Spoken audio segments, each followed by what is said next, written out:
Hello friends. कैसे हैं आप सब लोग। मैं बहुत बढ़िया। अपना इतिहास चैनल से प्रमोद कुमार।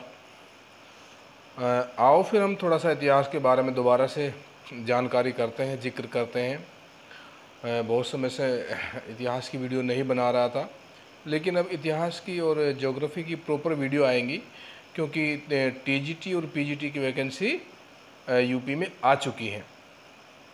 तो हम मध्यकालीन भारत में कुछ प्रमुख लड़ाइयों के बारे में जानते हैं, और उन प्रमुख लड़ाइयों में से जो तीन मुख्य लड़ाइयाँ हुई हैं पानीपत के मैदान में, उन तीनों लड़ाइयों के बारे में जानते हैं, समझते हैं।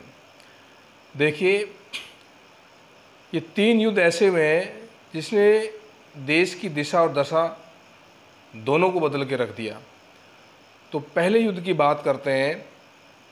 पानीपत का जो प्रथम युद्ध हुआ था वो 21 अप्रैल 1526 में हुआ था।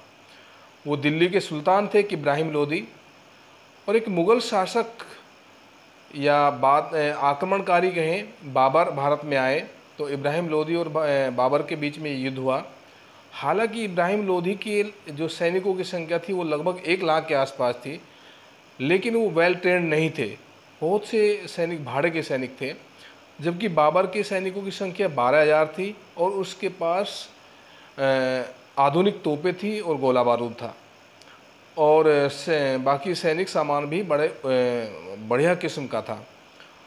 तो इस युद्ध में जब पानीपत में ये प्रथम विश्व युद्ध हो रहा था, ये मतलब प्रथम पानीपत का युद्ध चल रहा था, तो इब्राहिम लोदी हार जाते हैं, और उनकी बैटल फील्ड में यानी कि पानीपत के मैदान में ही हत्या कर दी जाती है। और इस तरह से दिल्ली की गद्दी पर अब लोदी वंश का शासन खत्म हो जाता है, और मुग़ल राजवंश वहाँ पे स्थापित हो जाते हैं, यानी कि मुग़लों की सत्ता आ जाती है। अब बात करते हैं पानीपत के सेकंड वॉर की। पानीपत का जो द्वितीय युद्ध था ये 5 नवंबर 1556 में लड़ा गया था।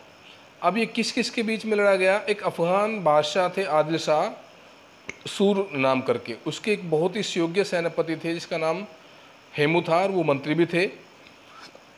और ऐसे ही अकबर के एक सेनापति थे बैरम खान।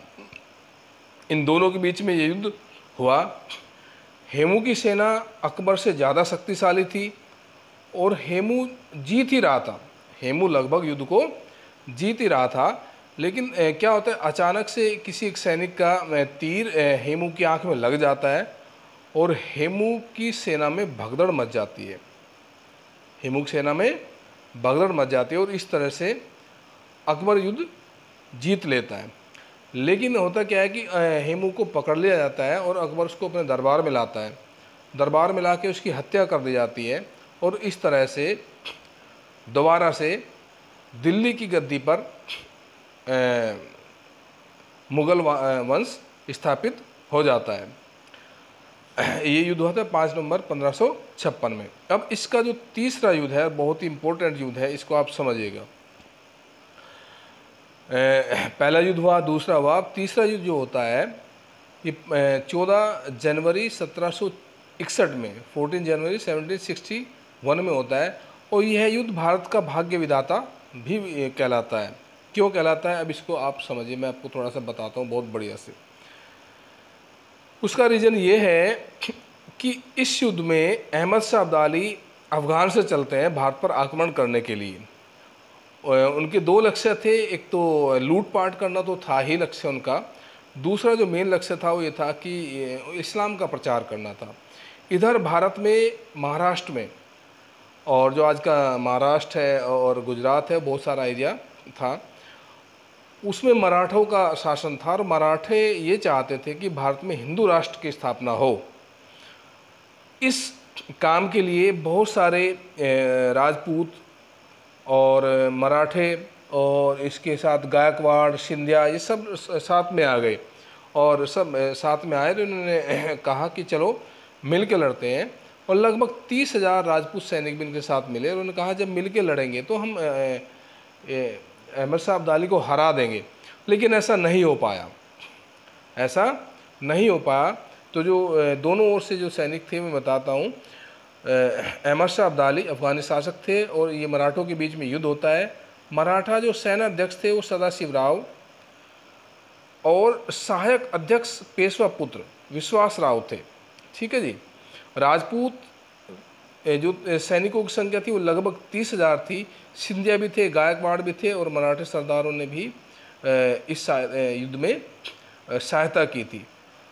भरतपुर का सूरजमल जाट बहुत ही योद्धा था, पावरफुल था, शक्तिशाली था, उसका डंका बजता था, वो भी इस युद्ध में मराठों के साथ मिलके खड़ा हो गया। लेकिन ऐसा नहीं कि ये सभी लोग थे, बहुत से ऐसे भी थे, ये हिंदू राजा थे जो इस युद्ध में इनके साथ नहीं आए थे। तो मराठों को प्रारंभ में इस युद्ध में थोड़ी बहुत सफलता मिली, उनको लगा कि हम इस युद्ध को जीतने जा रहे हैं, लेकिन ऐसा नहीं हो सका।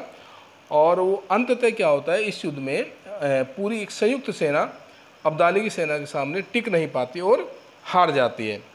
और इस तरह से मराठों का एक बहुत बड़ा सपना था कि एक हिंदू राष्ट्र बनाया जाए और वो सपना अधूरा ही रह जाता है। और अहमद शाह अब्दाली इनको संयुक्त सेनाओं को पराजित करते हुए, रौंदते हुए दिल्ली की राजगद्दी तक पहुंच जाता है। और दिल्ली में कई दिनों तक और उसके आसपास के क्षेत्र में कई दिनों तक मार काट करके और वहाँ लूट खसोट करके जो भी वो कर सकते थे उस समय के राजा, उन्होंने किया और फिर वापस वो अफगान चले गए। तो इस तरह से 3 युद्ध हुए हैं पानीपत के, तीनों ही बड़े। इसकी सबसे खास बात युद्धों की क्या रही कि तीनों युद्धों के रिजल्ट आए हैं। कोई भी युद्ध ऐसा नहीं रहा है कि भाई बराबर का छूटा हो या किसी में कुछ शंका रही हो। तीनों युद्ध के रिजल्ट आए हैं। कोई हारा है तो पूरी तरह से हारा है और जीता है तो पूरी तरह से जीता है। मैं हल्का सा एक बार फिर बताता हूँ 2 मिनट में कि पानीपत की जो प्रथम लड़ाई होती है वो 21 अप्रैल 1526 में होते हैं। दिल्ली के सुल्तान इब्राहिम लोदी और मुग़ल शासक या मुग़ल आक्रमणकारी बाबर के बीच में होती है। ठीक है, इसमें इब्राहिम लोदी मारा जाता है और मुग़ल वंश की स्थापना हो जाती है। जो सेकंड युद्ध होता है पानीपत का वो 5 नवंबर 1556 में होता है। ठीक है भाई। अफगान बादशाह आदिल शाह सूर के एक सुयोग्य हिंदू सेनापति थे हेमू और अकबर के सेनापति बैरम खान के बीच में होता है।